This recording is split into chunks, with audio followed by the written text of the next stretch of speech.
Timberwolves fans, how goes it? I'm in desperate need of a haircut if you haven't been able to tell. And you know what? I tossed on the UC San Diego t shirt. You know why? Because I thought they were going to win a game in March. And the shirt was $1 and it's comfortable. So here we are.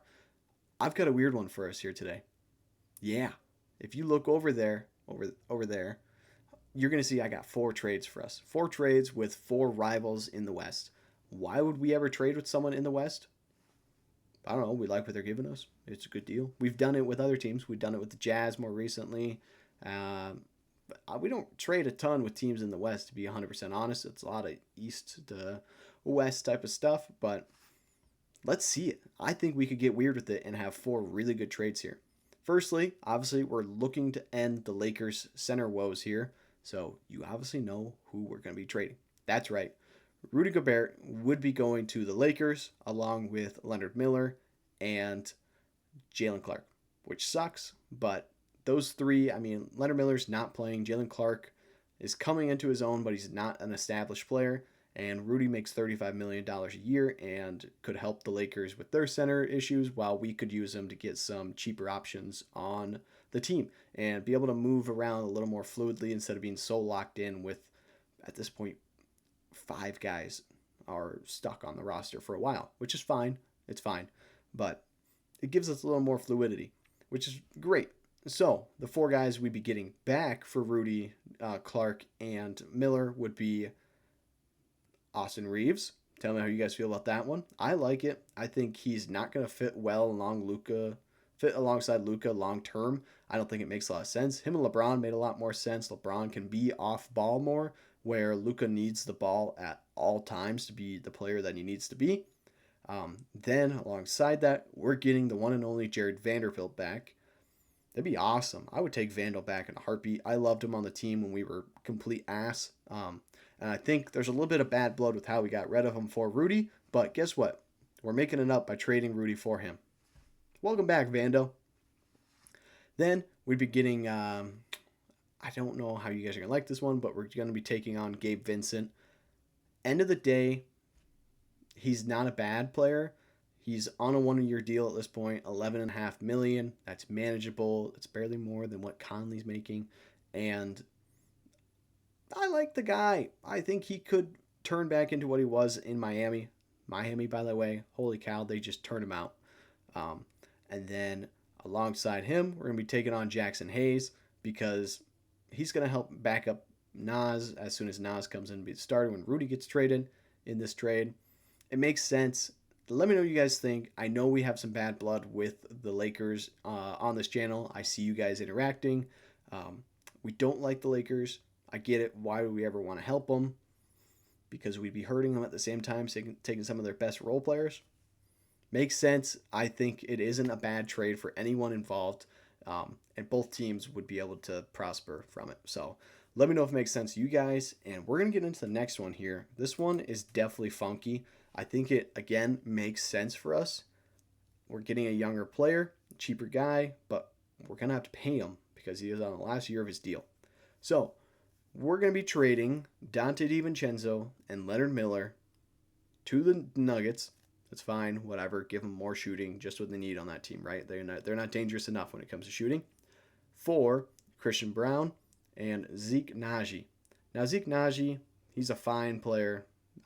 Stretch big, whatever. He's great. That's great. He'll play some, I'm sure. Not a ton, but he will play some. Christian Braun is the big interest here, but the downside is he's on that 1-year deal. He will be a restricted free agent from that, but you got to pay him. And he's easily going to go for 20 to 25 to maybe even more than that with how some of these contracts have gone. We've seen, Josh Giddey and Kuminga and Cam Thomas all ask for 25 plus because that's what they feel like they should be making. So Christian Braun would try to be making that. This one makes a little less sense in terms of timeline for that because we know we aren't going to be able to pay him and keep everyone else. So another trade would have to happen to be able to make this one make sense. But I think Christian Braun is a guy who could fit in really nicely with the team. He is exactly what I've said below. He's a young spark plug. The guy is electric since he's come into the league, and he does nothing but win.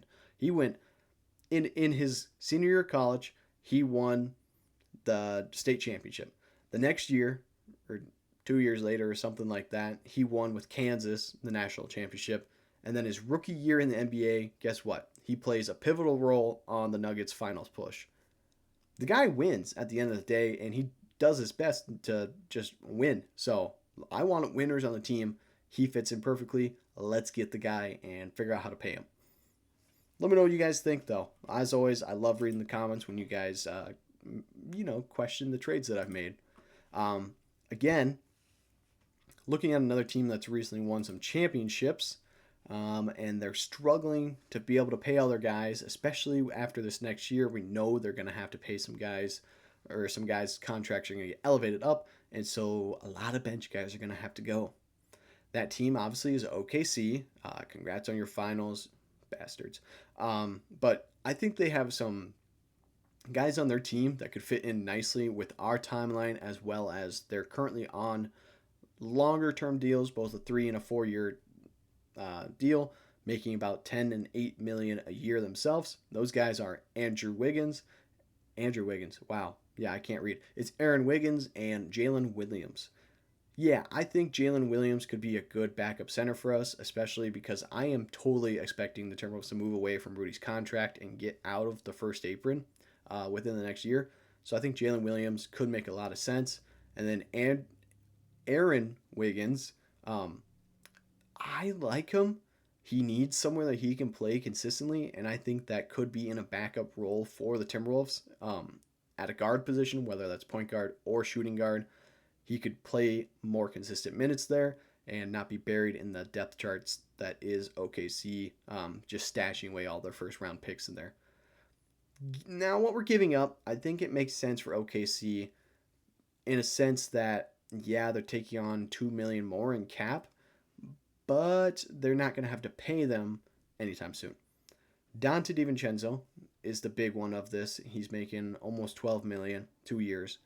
Then we're giving him Rob because they're going to want young players whenever they're trading away their bench guys, because those young players aren't making a lot of money, and OKC does not have money to give out. And then Leonard Miller will be getting traded, and I expect him to get cut. So there goes the $2.2 million that they would be actually taking on. Is what it is. I expect Leonard Miller to be moved in any of these trades, and he'd probably end up getting cut. It's how the NBA goes. Like, so many of these contracts are so inflated, or they just have to make the money work, and then the team's like, well, we just wanted to save on cap, so we'll end up cutting him anyways. Great. That's awesome. You're going to take on a little bit of dead money, but you're going to save close to $1 million probably cutting him. Is what it is. It's a good trade for both sides here. I really like this one. I like the two guys who'd be getting back. I think they'd be exceptional players for the Timberwolves. They just look like Timberwolves players. That's probably because we had so many random looking guys, and these are two of the most random looking guys in the NBA. So let me know what you guys think of trading for these little weirdos here. We'll move on to the next one. Now, this one, I got funky with it on this one. We know we don't like the Mavericks. We've seen them in the Western Conference Finals 2 years ago, and now they're in a weird spot because they got rid of Luka. They got Cooper Flag by some grace of God. They were rewarded for getting rid of one of the best players in the NBA, and they re-signed Kyrie. They signed D'Angelo Russell. They got Anthony Davis still there, obviously, and Klay Thompson too. So they have a very weird squad, and I think they could look at this roster and kind of be sitting there and be like, we have too many names. There's too many names on this team. So that's where the Timberwolves step in. We need shooting. We need consistent shooters. We need guys who are not afraid to take the shot and also be able to come off the bench now in their older years.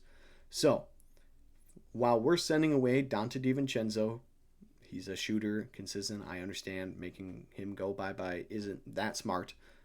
We're also sending Rob Dillingham, Joe Ingles, and Leonard Miller we're sending them all to the Mavericks.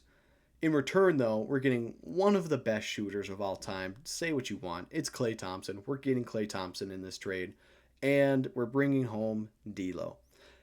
Yeah, love-hate relationship with that guy across the entire fan base, but I think in this point in his career, it makes more sense to go and get him because he is more established in being okay not being the guy to take the shot all the damn time. So we could go get two veteran shooters for not a lot of capital. I would expect them to cut both Leonard Miller and Joe Ingles. Rob would be a great asset behind Kyrie. Dude, he might be dangerous if Kyrie actually mentors him. And then Dante would be able to give the Mavericks a little bit of shooting, be able to come off the bench alongside like Hardy and whoever else they got over there. But I think this trade is very good for the Timberwolves. Gives us a veteran shooting, and I like it. Let me know what you guys think of trading with our rivals, though. That's all I've got for you today, and I'll see you next time.